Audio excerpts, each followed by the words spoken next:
Hey guys, my name is Pravus, and welcome to more Surviving Mars. I've got a very special video for you guys today. In just a couple of days, on April 28th, some new content is going to be introduced into the game. We've got not one, not two, but three separate DLCs that will be available, and Paradox Interactive has sponsored me to give you guys a sneak peek as to what that content has to offer. So a big thank you to them for that, and of course if you guys want to find more information, you can find links in the description down below. Now, the first DLC will be called Revelation Radio, and it is a music pack. It adds in 16 more songs by 4 different artists, which comes to about 70 minutes of new original soundtrack. So if you love those OSTs, then this one's gonna be for you. The second DLC is called the Future Contemporary Cosmetic Pack, and it includes 10 new building skins for your colony. So it doesn't change the mechanics in any way, it is purely cosmetic, but if you're looking to spruce up your look, then that could be a welcome option. The third DLC, however, is the one that I'm the most excited about, because this will change up the game. We are going to see trains on Mars. Yep, you heard me right, trains. Now you might be thinking to yourself, well, we already had access to shuttles to transport goods and services, why would we need to have trains? Oh, sweet child, you haven't thought through all the implications for what trains are going to offer, but don't worry, that's exactly why I'm creating this video, so you guys can think through what this really will mean for your colony on Mars. Now, because this is a sneak peek video, just expect that this will be a little bit shorter. I'm really going to give you a taste of what's to come, and you'll have a chance to think about it over the next couple of days. But on April 28th, don't worry, we'll go ahead and release some proper gameplay footage. Let's go ahead and jump into a colony that is already in progress. Just like so. Now, I did build most of this colony out from scratch, but I fully admit I did cheat in a few domes specifically so I could show you guys the skins. But we'll come back to that in just a little bit. Let's start with the trains. Now, we've all been in this situation where you're going to set up your first colony on Mars and you haven't really had a chance to explore the area around you. You set up your first dome, you really invest in the infrastructure, and then you find out you're missing something crucial for your survival. In this case, you may notice we have no rare metals and no immediate nearby deposits in range of my dome. That's a problem for me because I can't make any money selling this stuff back to Earth, nor can I make my own electronics, so we have to import with money that's not going to last forever. We really are going to need to get some rare metals. Now, what you would typically do is you'd find your nearest deposit down over here, for example, and you would set up a small little resource colony dome, some sort of a self-sufficient dome or maybe a micro dome, right? And with that, you need to transfer over a whole bunch of people, you need to set up some new services like a grocer and an infirmary and a bunch of new housing. It would be a whole ordeal to move people over here. Very inconvenient. Trains are going to change that entirely. What trains are going to do is effectively increase your access radius around every dome to include some of these deposits that previously were just a bit out of reach. So let's start by going to the infrastructure section over here and placing down a train station. You could place down a large station, which is going to have access to 2 train lines, or just a regular station over here. I'm going to build a large one. Costs you 30 metals and 15 machine parts. There we go. Now, once you have a train station, the next thing you'll need to do is start constructing a train. That's going to take you another 30 metals as well as 5 electronics. Let's also not forget that we do want to hook this up to the power grid like so.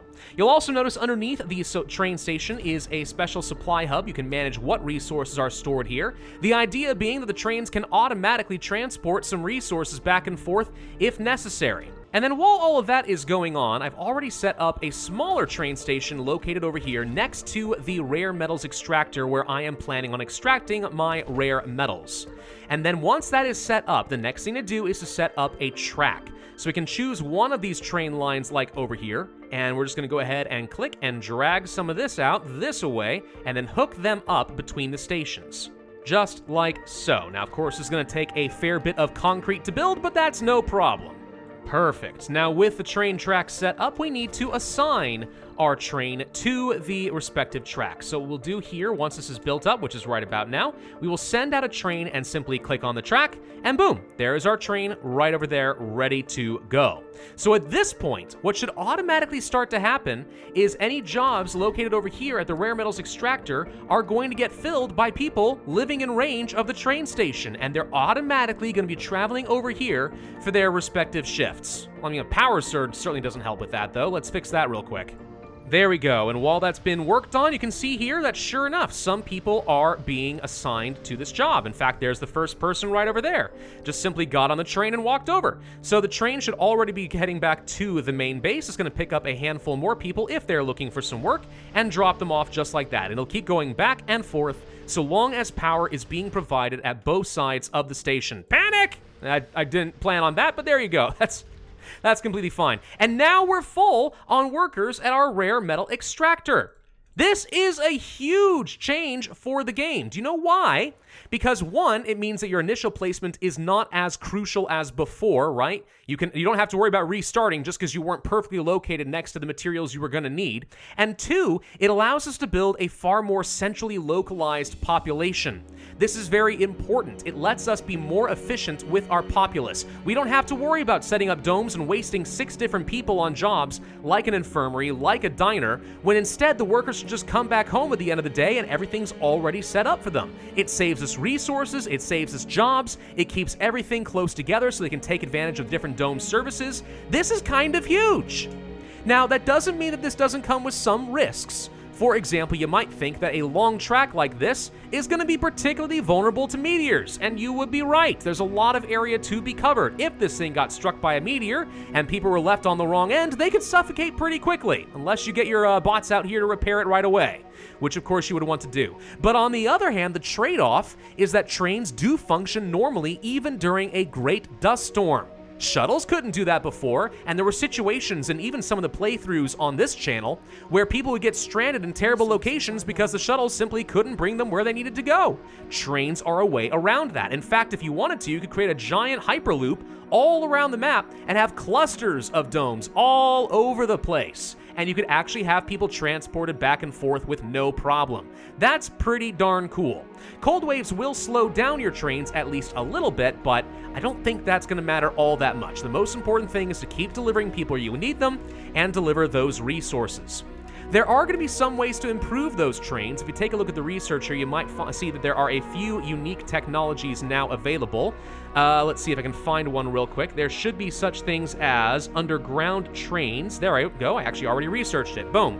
Allow the building transport infrastructure in the underground. All right, so that's one option. Then there's going to be things like a green view. People increase sanity whenever they are traveling by train through a green area. That's kind of nice. I believe there's some more technologies that I'm not spotting right now that increase, let's say, the speed of the trains and the carrying capacity and stuff like that. Looks like a lot of it actually already got researched, but boom. So all of that could be pretty helpful for you as well. Very, very nice. I cannot understate how important these trains are going to be. This will completely change the way that I personally build out my colonies, and I'm very, very happy to have access to this.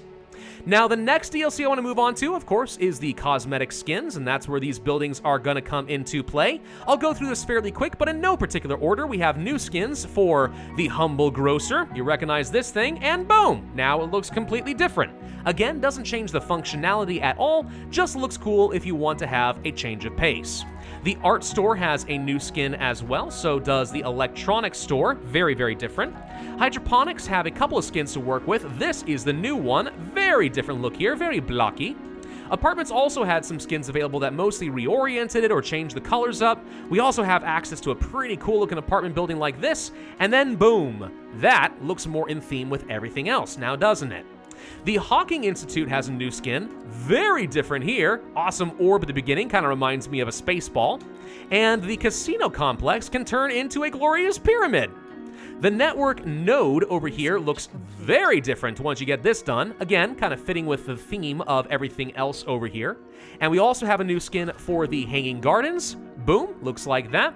And the Arcology, I can't remember if this got 1 or 2 new skins. Obviously, this is the default look. We also have something like this, and this is the one that clearly matches up with everything else, including that network node. So again, doesn't change anything up, just looks different if you wanted to have a different looking colony. And I appreciate that they all kind of follow a theme, so you really could have domes dedicated just to this type of skin, and it would totally work. It would look really, really cool. Anyway, so I think that's everything that I can show you in this video. As much as I would like to play 70 minutes of original soundtrack, I don't think Paradox wants me to do that, so you'll have to explore that part on your own. But everything you've seen here today is obviously quite exciting, and trains will shake up the game in a very big way. Be sure to tune in on April 28th, and I'll release a gameplay video, and we'll put those trains really to the limit. Thanks again to Paradox for sponsoring this video and letting me show off a sneak peek. I am honored, and I'm very excited. Hope you guys are as well. If so, you can find links in the description down below. Be sure to hit that like button, leave a comment, subscribe, hit that notify bell, and I will see you guys next time.